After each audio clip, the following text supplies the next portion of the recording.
ఒక మంచి బిల్డర్ని గుర్తించడం ఎలా సార్? ఒక మంచి బిల్డర్ని, ఒక మంచి ఏజెంట్ని, ఒక మంచి వెంచర్ని కూడా మనం ఎలా గుర్తించాలి అంటే ఏం చెప్తారు? చాలా మంచిది ఇది. మంచి బిల్డర్ అంటే ఏంటి? కొత్తవాడైతే ట్రాక్ రికార్డు మనకు తెలియదు. కొత్తవాడైతే ట్రాక్ రికార్డు మనకు తెలియదు. పాతవాడు ఆల్రెడీ చేసినవాడు, ఇందులో రంగంలో ఉన్నాడు, నిష్ణాతుడు, అనుభవం కలిగిన వాడు అయితే ఆల్రెడీ ఎక్కడెక్కడ చేశారు చూసుకుని ఆ వెంచర్స్కి మనం వెళ్తే మనకు అక్కడ ఫీడ్బ్యాక్ వస్తుంది. ఆ ఫీడ్బ్యాక్ని బట్టి మనం ఓకే ఈయన ప్రామిస్ చేసిన దానిలో 100కి 100 కాకపోయినా 80% 90% చేస్తే చాలు కదా. ఇవాళ ఫస్ట్ క్లాస్ పిల్లాడికి ఫస్ట్ క్లాస్ అంటే 60% అంటున్నాం, డిస్టింక్షన్ అంటే 70% అంటున్నాం, ఇంకా టాప్ అంటే ఎక్కడో గోల్డ్ మెడల్ అంటే 90స్లో ఉంటాడు వాడు, అంతే కదా. ఇది కూడా అంతే. బ్రాండింగ్, ఇవాళ బ్రాండింగ్లో ఆ మంచి బిల్డర్ అన్న ఒక బ్రాండ్ పడితే ప్రీమియం అయినా కదా సరే, అంటే మనకు తెలుసు కాస్ట్ కాన్షియస్గా ఉండి మనకు అన్నీ తెలిసి 5,000 ఉంటే 5,500 10% ఎక్కువైనా పర్వాలేదు, కానీ ఆ మంచి బిల్డర్ కాబట్టి అక్కడికి వెళ్ళిపోతాం. ఇదే స్పెసిఫికేషన్స్ ఇదే లొకాలిటీ ఉన్న కొత్త బిల్డర్ దగ్గరికి వెళ్ళడానికి మొగ్గు చూపించట్లా. జనాల్లో మీరు చూస్తే ఆల్రెడీ తెలుస్తుంది. అది ఎందుకు అని నేను నా ప్రశ్న. అదే చెప్తున్నా. ఎందుకంటే మరి ఇప్పుడు నమ్మకం అన్నది ఇంపార్టెంట్. అక్కడ నమ్మకం కలిగి అందరూ మోసం చేస్తారని లేదు, అందరూ ఇదని కాదు. కానీ వీళ్ళల్లో జనాల్లో ఆ భయం ఉంటుంది కాబట్టి ఆ ప్రీమియం ఇచ్చేది సరే అందులో కూర్చున్నారు. ఒకటి. నెంబర్ 2, నేనే చెప్తానంటే ప్రతి వాళ్ళకి దాని 10 మంది కలిసి చేసుకోమని చెప్పా కదా. ఆ 10 మంది కాన్సెప్ట్లో మీ 10 మంది కలిసి ఒక బిల్డర్ దగ్గరికి వెళ్తే మనకి గ్రూప్ డైనమిక్స్ అంటారు. గ్రూప్ డైనమిక్స్ అంటే రేటు ఒకటే కాదు. మీరు ఇప్పుడు ఒక మాట అన్నారు, ఓ 10-15 మంది కలిసి తీసుకోండి అంటున్నారు. మునిగితే 15 మంది ఒకేసారి మునిగిపోతున్నారు. అలాంటి కొన్ని సందర్భాలు కూడా రీసెంట్గా మనం చూస్తున్నాం. అవునవును. అంటే మరి ఇప్పుడు అలా ప్రశ్న చేసేవాళ్ళు కూడా ఉన్నారు కామెంట్స్ రూపంలో. అవును. మన ఏంటంటే అక్కడ ఏంటంటే ఈ 10 మందిలో అట్లీస్ట్ ఏదైనా రేపొద్దున అవకతవకలు జరిగిన అందరూ కలిసి ఒకళ్ళకొకళ్ళు తోడుగా ఉంటారు. వాళ్ళందరూ కలిసి ఒక వాయిస్కి 10 వాయిస్కి తేడా. ఒక పక్క ప్లస్ ఎంత ఉందో పక్క మైనస్ కూడా ఉంది. దీనికి ప్లస్ ఎక్కువ ఉంది. రేపు ఏదైనా చిన్న ప్రాబ్లం జరిగినా కానీ అందరూ ఒక తాటిపైకి వచ్చి మాట్లాడడానికి కూడా మాట్లాడాలి. మరి ఒక మంచి ఏజెంట్ని గుర్తించడం. ఏజెంట్ అంటే కూడా అదేనండి. ఏదైనా కూడా ఏజెంట్ అయినా సరే మనం ఒకసారి ఇప్పుడు ఎందుకు అడిగానంటే ప్రశ్న, ఒకప్పుడు వైట్ కాలర్ నేరాలు అంటారు, డబుల్ రిజిస్ట్రేషన్లు, ఆక్రమించుకోవటాలు, రియల్ ఎస్టేట్ అంటేనే ఓ భయం ఉండేది. సో మనం చూసే ఉంటాం వైట్ అండ్ వైట్ షర్టు, కొంచెం గోల్డ్ చైన్లు ఇవన్నీ. ఇప్పుడు అది ఎక్కడా కనిపించట్లే, కంప్లీట్గా డిజిటల్ రూపంలోకి వచ్చేసింది. మనకి ఇప్పుడు పెద్ద పెద్ద బ్రోచెస్, గ్రాఫిక్స్ రకరకాలుగా చూపించేస్తున్నారు, యూట్యూబ్ ఛానల్స్ లేకుంటే ఇంకా ఏదో. రైట్. కానీ ఇప్పుడు కొంచెం ఎక్కువ మోసాలు జరిగే అవకాశం ఉందని కొంతమంది అంటే, దాదాపు ఇప్పుడు తగ్గిపోయాయని కొంతమంది అంటున్నారు.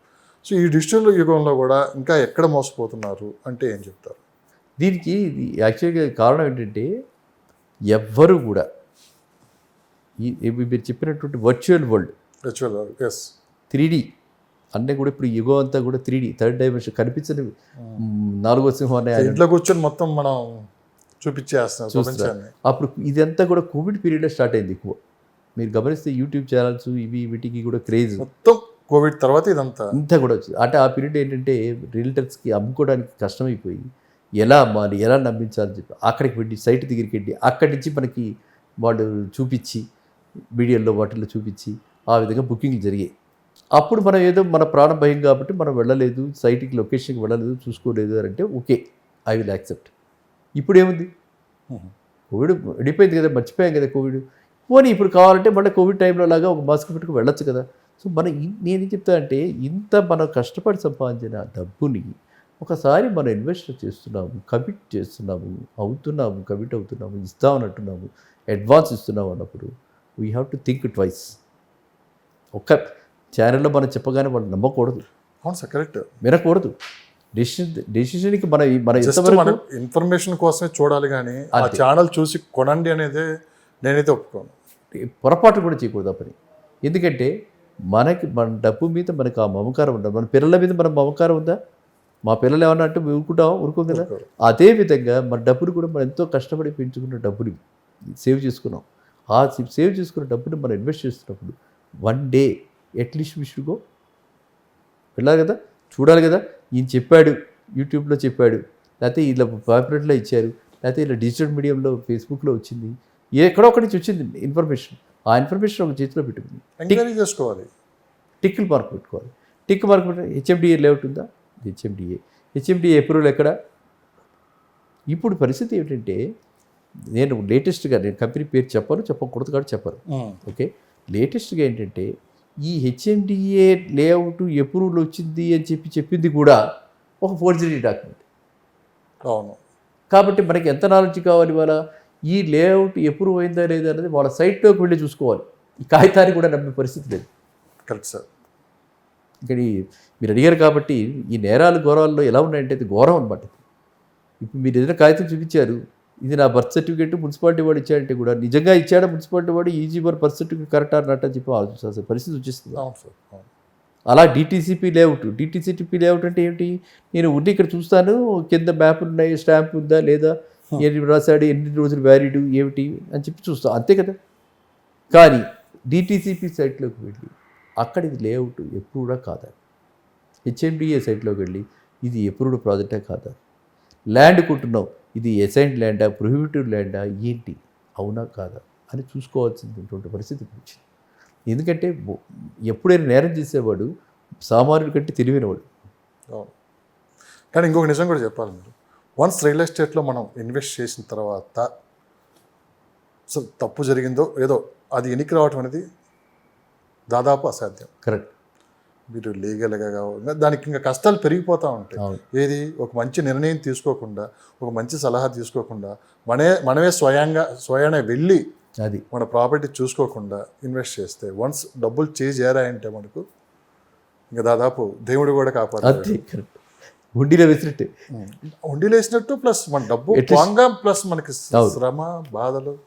సో ఇప్పటికైనా చాలామంది ఒక మంచి ప్రాపర్టీ తీసుకునేటప్పుడు ఒక ఇల్లు కావచ్చు, ఒక ప్లాట్ కావచ్చు, ఒక అడ్వైజర్ కావచ్చు, తర్వాత మీరు పూర్తిగా ఎంక్వైరీ చేసుకున్న తర్వాత 1-2 సార్లు మొత్తం చెక్ చేసుకున్న తర్వాత ఒక ప్రాపర్టీ తీసుకోమని చెప్పి కూడా దాదాపు ఎక్స్పర్ట్స్ అందరూ కూడా అదే చెప్తున్నారు. ఏదో బంధువులు ఉన్నారని చెప్పో, లేకుంటే ఒక ఏజెంట్ని నమ్మని చెప్పో, కంపెనీ ట్రాక్ రికార్డుని చూసి ఈ నెంబర్ 1 చెప్పి గుడ్డిగా నమ్మి మీరైతే నిర్ణయాలు తీసుకోవద్దు. కొంత సమయం కేటాయించి, మీకున్న దాంట్లో సమయం కేటాయించి మీరు అన్ని కోట్ల రూపాయలు ఇన్వెస్ట్ చేస్తున్నప్పుడు, భవిష్యత్తు గురించి పిల్లల మీద అంతా మనం ఇన్వెస్ట్ చేస్తున్నప్పుడు, పిల్లల కోసం, వాళ్ళ పెళ్ళిళ్ళ కోసం, మన అవసరాల కోసం ఇన్వెస్ట్ చేస్తున్నప్పుడు ప్రతి ఒక్కరు కూడా ప్రతి దాన్ని ఎంక్వైరీ చేసుకునే ముందుకెళ్ళండి. ప్రతిదీ గుడ్డిగా నమ్మొద్దు. మన పేపర్ కూడా ఇప్పుడే మనతో మాట్లాడడం కూడా జరిగింది. మనకు కనీసం ఈరోజు పేపర్ని కూడా నమ్మే పరిస్థితులు అయితే కనిపించట్లేదు. అంటే అర్థం చేసుకోండి. తప్పకుండా రియల్ ఎస్టేట్ ఇక్కడి నుంచి ఇన్వెస్ట్ చేసే వాళ్ళందరూ కూడా ఒక మంచి నిర్ణయంతో ముందుకెళ్ళండి. దానికోసం కొంత సమయం అయితే కేటాయించాలని చెప్పి కూడా ఎక్స్పర్ట్స్ కూడా చెప్తున్నారు. Thank you so much sir. మరొక ఎపిసోడ్తో మళ్ళీ కలుద్దాం. ఎవరికైనా అంటే లాస్ట్ చివరిగా చెప్పదలుచుకుంటే, మీ రియల్ బుక్ ఛానల్లో వీలైతే ఎవరైనా ఇలా మోసపోయి ఉంటే, ఎవరికైనా సరే ఇలాంటి సహాయం కావాలంటే మీరు ఒక అదాలత్ లాగా, అంటే వాళ్ళకి మన ఈ సహాయం ఏంటి, ఒక సలహా.